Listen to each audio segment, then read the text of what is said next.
We're now going to learn about the cross product, okay, the cross product of vectors.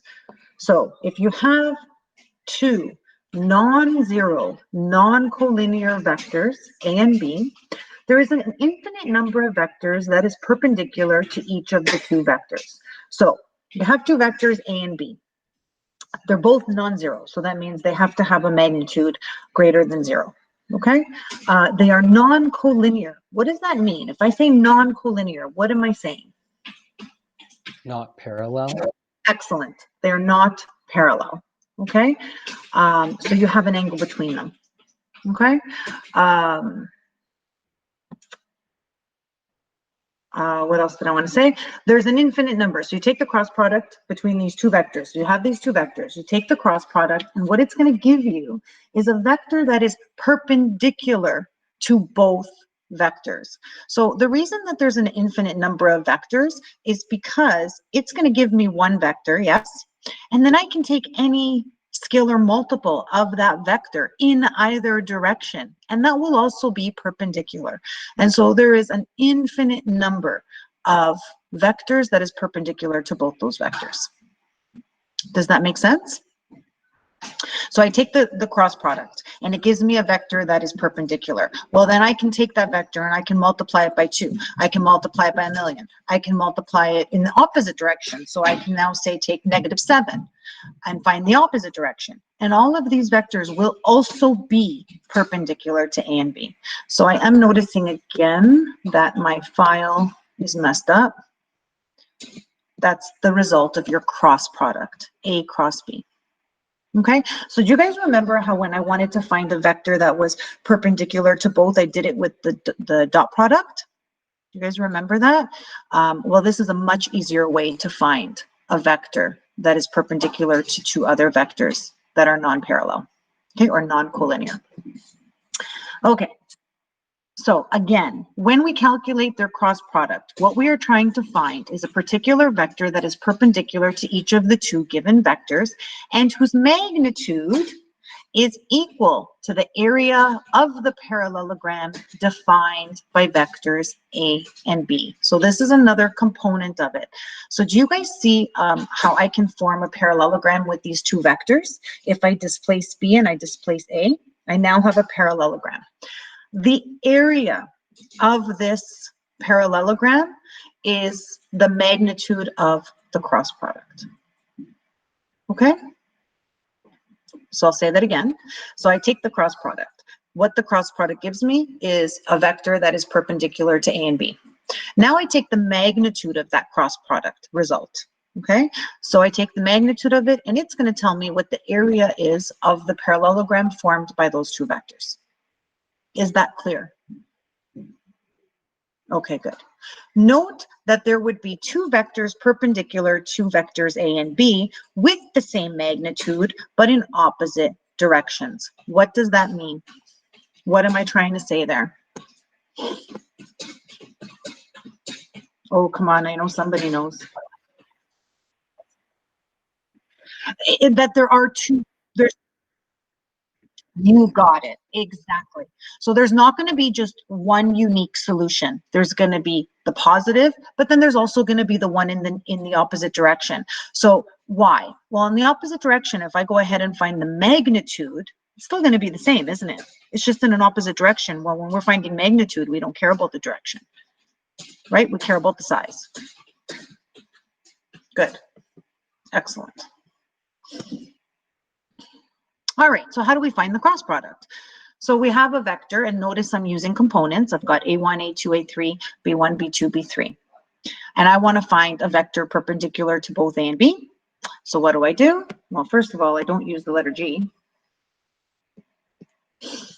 And you take A2, you multiply by 3. And then you subtract A3 multiplied by B2, and so on and so forth. And the formula is here. And it's A3B1 minus A1B3, A1B2 minus A2B1. So you could memorize this. However, there is an easier way to do this. So the way that I do it is I write the vector 2 times, the first vector. And then I write the one that I'm crossing it with underneath it 2 times. And then I ignore these. and I do A2 times B3 minus A3 times B2. Compare it with the formula above. Do you see that it's the same? A2 times B3 minus A3 times B2, or B2 times A3, same thing, right? And then I move over and I do A3 times B1, and I multiply it with B3 times A1. Do you see that? So this is a faster way or a quicker way without having to actually memorize that. If you want to memorize it, it's fine. This is just another way to do it. Okay. One thing that's important when you're doing the cross product this way is that you're always moving to the right first, because we're subtracting here. So it does matter which way you start to multiply. So you always have to start multiplying this way. Always multiplying this way first and then subtracting. Okay. All right, so let's take a look at an example. Let me just find my pen. So I want P crossed with Q, and I have components for both.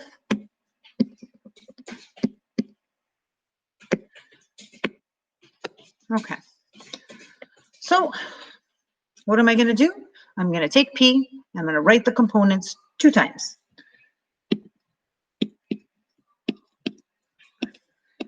And notice I'm leaving some space between them, just so it's not confusing. And then I'm going to take Q, I'm going to write it 2 times. And now I don't care about this or this. And now I'm going to start to multiply. So I'm going to do -3 times -4.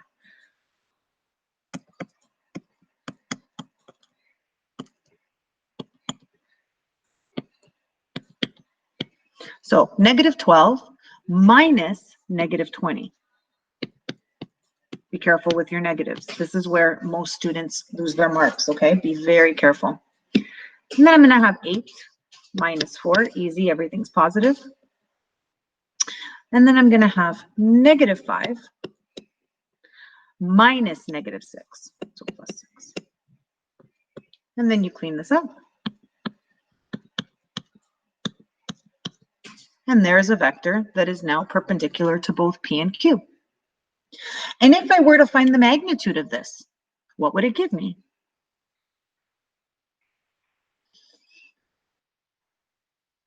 So we take the root of a squared plus 4 squared plus 1 squared. Okay, and what would it give me? What's the result? What information does that give me? 9. Okay, yes, but what is it? So let's just pretend this is The P. magnitude of the vector that's... No, The area of the parallelogram created by Got vector it. P and Q. there you go. And if I divide it by 2, it will give me the area of the triangle of the resultant. Do you see that? Formed with the resultant. Do you guys see that? Okay, I think so. I hope so. If not, you will get it eventually for sure. Okay, next. Now I want to do Q crossed with P. What do you think is going to happen? If you had to guess, what do you think is going to happen here? It's the negative It's- 1 times P You- cross Q. Excellent. So when we cross the other way, what it's going to do now is just going to give me the negative. It's going to give me the vector in the opposite direction. But we're going to do it because I want you to see it. So now I have Q first.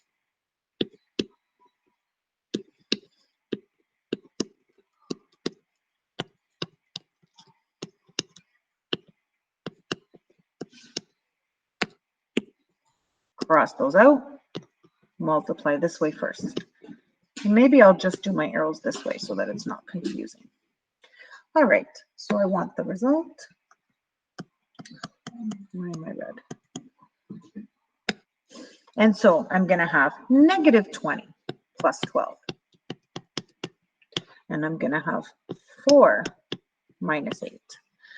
And now I'm going to have -6 plus 5.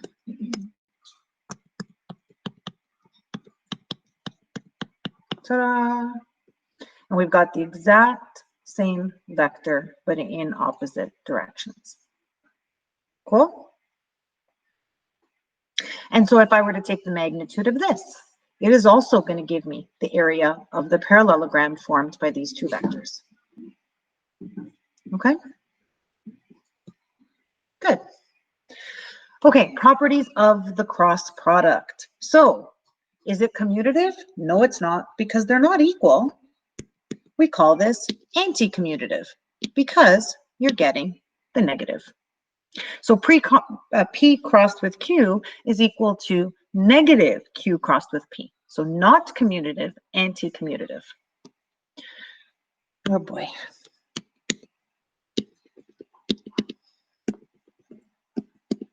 Okay, so P crossed with vector Q plus vector R is equal to P crossed with Q plus P crossed with R. So that's showing our distributive law. We can use the distributive law here, and we can multiply by a scalar.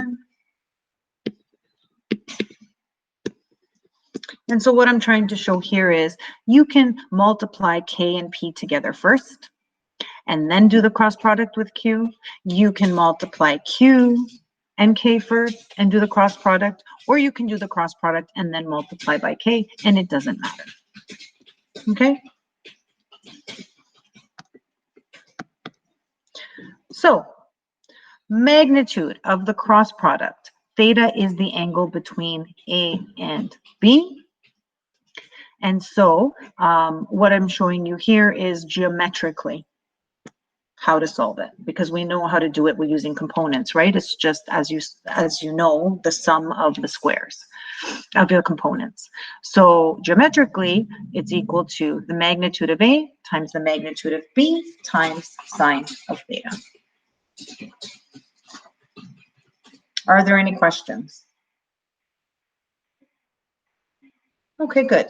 So this will prove useful if you are not given components, right? But if you're given magnitudes of the vectors.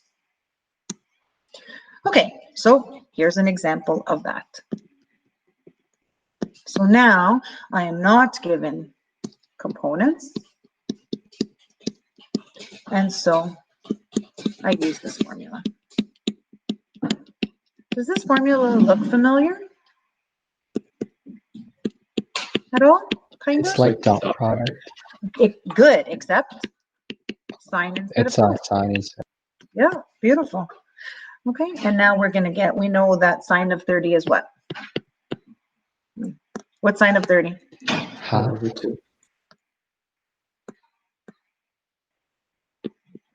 Someone say pi over 2? Is that what I heard? Or did I hear 1 over 2? Okay. Over 2. Yeah, 1 over 2. Good. And then here we have using components.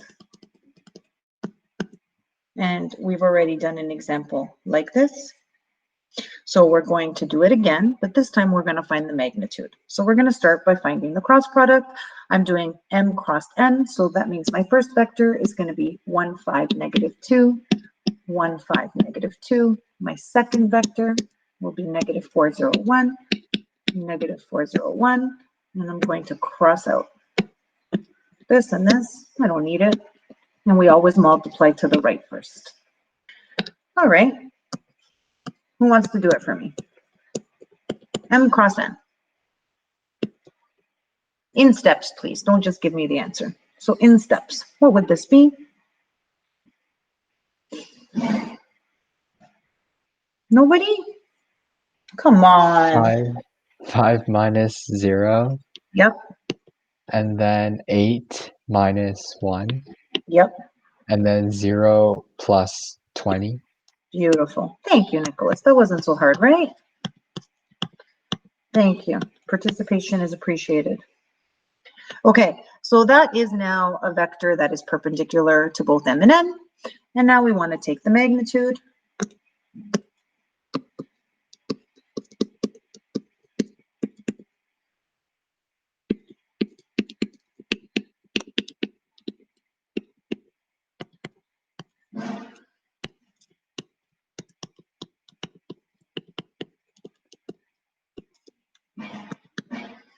So 25 plus 49 plus, oopsies, that was Didn't mean to do that.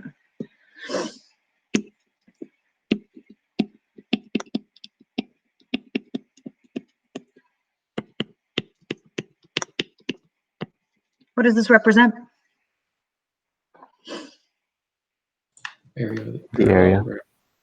Good. Area of the parallelogram created by the two vectors. Good. Excellent. Are there any questions so far? Okay. So now let's talk about dot product versus cross product. So I'm sorry, I'm just going to go ahead and fix all my G's here.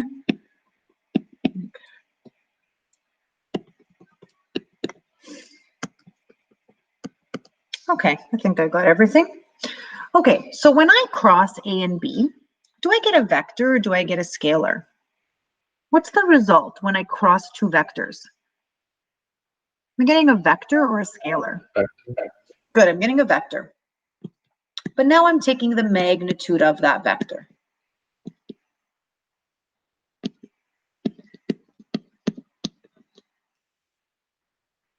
So if I am taking the magnitude of that vector, what am I getting?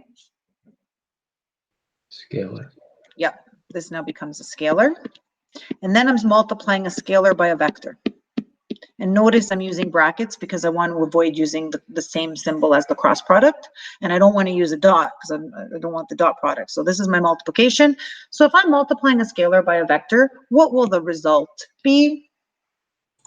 Vector. Good. I'm going to end up with a vector. Very good. Okay, so now I'm crossing A and B. What's my result? Crossing A and B, vector or scalar? Vector. Okay, vector. And then I'm going to take this vector and I'm going to cross it with C. What's my result? So a vector crossed with a vector. A vector. Good. And I'm going to take that vector, I'm going to dot it with another vector, scalar or vector. Scalar. Good, because it's the dot product. Excellent. Okay, let's look at C. So here I have A crossed with B, vector or scalar? Vector. Beautiful. And then I have to add it to the result of A dot B. Is that a vector or is that a scalar? Scalar. Can you add a vector and a scalar? No. No. No.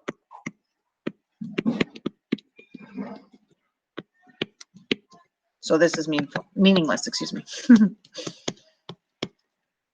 And it's good when you can spell.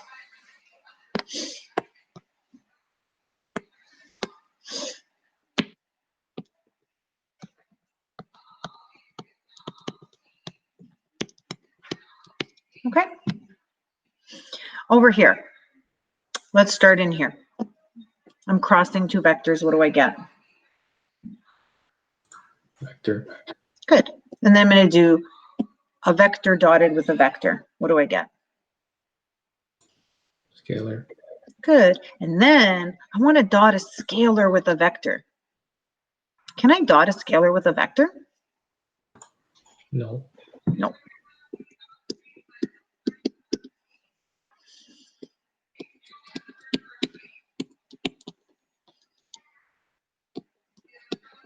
So this is also meaningless.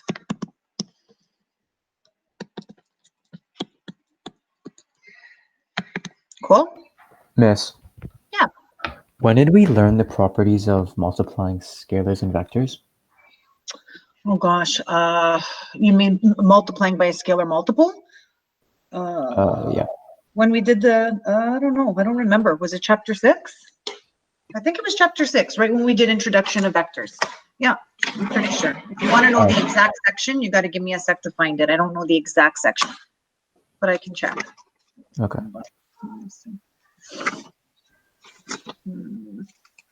Where is chapter 6?